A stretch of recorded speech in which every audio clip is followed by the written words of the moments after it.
तो इसका मतलब बॉडी तो है उस भगवान की, और उसका स्पष्ट नाम लिखा है, वो कबीर मनीषी, वो कबीर देव है, सर्वज्ञ है। मनीषी माने सर्वज्ञ, और स्वयंभू है, स्वयं ही बनता, उसका कोई जनक नहीं है। स्वयंभू माने जिसका कोई जनक ना हो, स्वयं ही बना हुआ हो। ऐसे ये वेद के अनुवाद करता भ्रमित है, भगवान को निराकार बताते हैं, उसमें स्पष्ट साकार लिखा है। यजुर्वेद अध्याय नंबर 40 के मंत्र नंबर 8 को ये मुसलमान प्रवक्ता डॉक्टर जाकिर नायक जी भी कैसे अनुवाद करता है कि उसका जिस्म नहीं है, बॉडीलेस है भगवान। तो इन्हें खाक पता है। आगे 40वें अध्याय के मंत्र नंबर 9 का अनुवाद गलत करते हैं। ये संभूति का अर्थ है जो उत्पन्न होता है, असंभूति जो उत्पन्न नहीं होता है।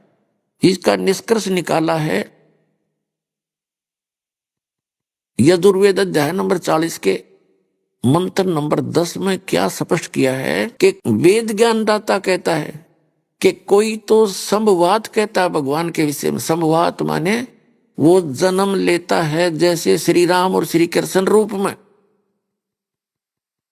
और कुछ उसको असंभवात कहते हैं, यानी वो कभी जन्म लेता ही नहीं। तो उसने स्पष्ट किया है कि वो भगवान कैसा है, वो जन्म नहीं लेता, वो मानते हैं वो निराकार है।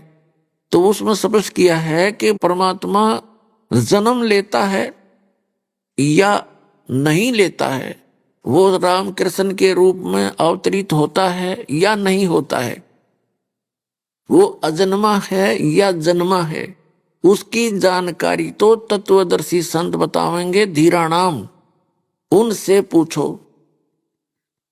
तो इससे भी स्पष्ट हो गया कि वेद ज्ञानदाता वही है जो गीता ज्ञानदाता है, कुरान शरीफ का ज्ञानदाता है, और अन्य जो होली बुक मानी जाती हैं, तौरात, जबूर और इंजील, उनका ज्ञानदाता भी यही है।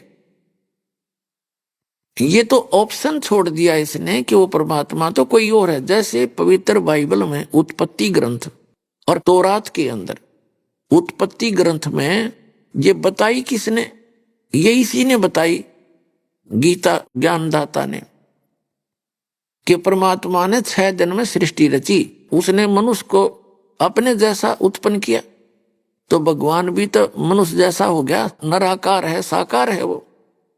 और फिर उसमें यह भी स्पष्ट कर दिया उसने कि परमात्मा ने तो किसी को भी मांस खाने का आदेश नहीं दे रखा उस अल्लाह अकबर ने। उसके आगे यदि बाइबल में या तौरात में या जबूर में या इंजिल के अंदर या कुरान शरीफ में यदि मांस खाने का आदेश है, वो अल्लाह अकबर का नहीं है, वो तो अन्य देव का है। अन्य देव की आज्ञा पालन करने से परमात्मा का विधान खंड हो जाता है, वो दोषी होता, दंडित होता, तो वो नहीं आपने करना चाहिए। तो उसी ज्ञानदाता ने ये 4 किताब बोली। कौन कौन सी? तौरात, जबूर, इंजिल और कुरान। जब उसने प्रथम जो पुराना नियम है उसको तौरात बोलते हैं, उसमें ज्ञान दे दिया कि पूर्ण परमात्मा ने सृष्टि रची 6 दिन में, 7वां दिन तख्त पर बैठ गया, उसने मनुष्य को अपने जैसा उत्पन्न किया, और किसी को भी जीव जंतुओं को भी मांस खाने का आदेश नहीं, उसने भरपूर कर रखा है इस पृथ्वी पर। वो खाने योग्य पदार्थ बहुत दे रखे, वो खाओ।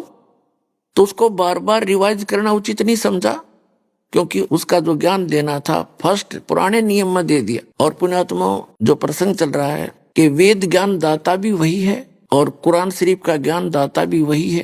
पुस्तक जो तौरात, जबूर, इंजिल, उनका ज्ञान दाता भी वही है। कौन? ब्रह्म है। ये इनकम्प्लीट गॉड है, ये डम्मी गॉड है। डम्मी गॉड माने अधूरा, अधूरा गॉड है। एक डम्मी का दूसरा अर्थ होता है जैसे एक मोबाइल बना देते हैं नकली सा, वो यूजफुल नहीं होता, दिखे वैसा ही, ऐसा समझ लो। तो जो कंप्लीट गॉड है, जो परम अक्षर ब्रह्म है, जो पूर्ण परमात्मा है, वो इनसे अन्य है। उसकी जानकारी ना वेदों में, ना गीता में, और न ही उन 4 पुस्तकों में, तौरात, जबूर, इंजिल और कुरान में। तो वो किस में है? जो परमात्मा ने स्वयं आकर के सतलोक से, अपने निज स्थान से, ऊपर के लोक से सह शरीर आके और यहाँ जिंदा महात्मा का रूप बना के या एक शिशु रूप धारण करके धीरे धीरे बड़ा होकर लीला करके वो तत्व ज्ञान अपने मुख कमल से बोला है। वो है वो तत्व ज्ञान कंप्लीट इन ऑल रेस्पेक्ट, उसको सूक्ष्म वेद भी कहते। तो वो ज्ञान पूरे विश्व में यदि है तो इस दास के पास है, और किसी के पास है नहीं तो इसको अभिमान समझ लो और चाहे सच्चा ज्ञान समझ लेना। आपको एक दिन स्वीकार करना पड़ेगा जो दास वचन बोल रहा है। अभिमान नहीं कर रहा, सच्चाई बताने की चेष्टा कर रहा हूं, क्योंकि आप अज्ञान से रंगे पड़े हो और इतनी बार नहीं समझाया जाएगा तो रंग उतरे नहीं आपका। आपके पास अपने अपने धर्मों के सदग्रंथ हैं, अपने सदग्रंथों को स्वयं देखो। इन लोगों की दंत कथा वर्तमान के धर्म गुरुओं पर आश्रित ना रहो। जो उनकी सच्ची बात है वो ठीक है, और जो गलत है उसको अपने सदग्रंथों से तुलना करके ठीक ग्रहण करो। उनके पास भक्ति नहीं है। अब जैसे कुरान शरीफ का ज्ञान कैसे दिया गया, हजरत मोहम्मद जी को डरा धमका के विवश करके उसका बुरा हाल करके तब उसको वो बाई फोर्स एक फरिश्ते ने उसको ये कुरान शरीफ का ज्ञान दिया। तो ये ज्ञान जो ऐसे दिया गया है, तो उसको जब इतना भयभीत कर दिया गया तो उसको कुछ भी बता दो तो फिर वैसे ही बोलेगा। आपको थोड़ी सी झलक दिखाते हैं कुरान शरीफ का ज्ञान कैसे हजरत मोहम्मद तक पहुंचाया। देखिएगा, पुस्तक है जीवनी हजरत मोहम्मद सल्लल्लाहु अलैहि वसल्लम, मोहम्मद इनायतुल्लाह सुबानी। जीवनी हजरत मोहम्मद सल्लल्लाहु अलैहि वसल्लम, मोहम्मद इनायतुल्लाह सुबानी, अनुवादक नसीम गाजी फलाही, मकरजीबी मकतबा इस्लामी पब्लिशर्स नई दिल्ली। जीवनी हजरत मोहम्मद सल्लल्लाहु अलैहि वसल्लम, हिंदी, इस्लामी साहित्य ट्रस्ट प्रकाशन 8181, सर्वाधिकार प्रकाशकाधीन है। नाम मूल किताब मोहम्मद अरबी उर्दू, प्रकाशक है मरकजी मकतबा इस्लामी पब्लिशर्स, D 307 दावत नगर, अबुल फजल एनक्लेव, जामिया नगर, ऐसे ऐसे। और ये कहां से मुद्रित है? मुद्रक है HS ऑफसेट प्रिंट्स, नई दिल्ली 2। अब इसमें आपको दिखाते हैं 67 पृष्ठ से शुरू करते हैं। प्यारे नबी सल्लल्लाहु यानी हजरत मोहम्मद की 40वीं सालगिरह करीब आई। अब आप पर वह हकीकत खुलनी शुरू हो गई जिसकी आरजू में आप जी रहे थे। आप सल्लल्लाहु यानी हजरत मोहम्मद को सच्चे सौपन दिखने शुरू हुए, उनसे आप पर हकीकत खुल गई। अब देखेंगे 68 पर 68 पृष्ठ पे। इसी तरह रमजान के कुछ दिन बीत गए।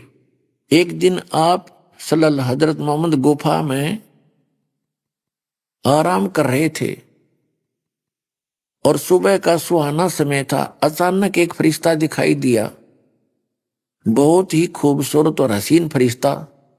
हाथ में हसीन रेशम का एक टुकड़ा भी था। बोला, पढ़ो। आप सल्लल्लाहु यानी हजरत मोहम्मद घबरा गए। फरमाया, मुझे पढ़ना नहीं आता। आप हजरत सल्लल्लाहु यानी हजरत मोहम्मद को ऐसा महसूस हुआ जैसे वह गला घोंट रहा हो और शरीर को भींच रहा हो। फिर छोड़ दिया और कहा, पढ़ो। फरमाया हजरत मोहम्मद ने कि मुझे पढ़ना नहीं आता। पुण्यात्मा, ऐसे डरा धमका के कैसा ही कुछ भी ज्ञान दे दो वही मानना पड़े। ऐसे ही गीता ज्ञानदाता ने अर्जुन को जब वो सीधे हाथों नहीं मान रहा था, ऐसा भयंकर रूप दिखा दिया, विकराल रूप अपना, उससे सारा कापन लग गया अर्जुन जैसा योद्धा। और फिर उसने जो कहा वो सारी मान ली इसने। वही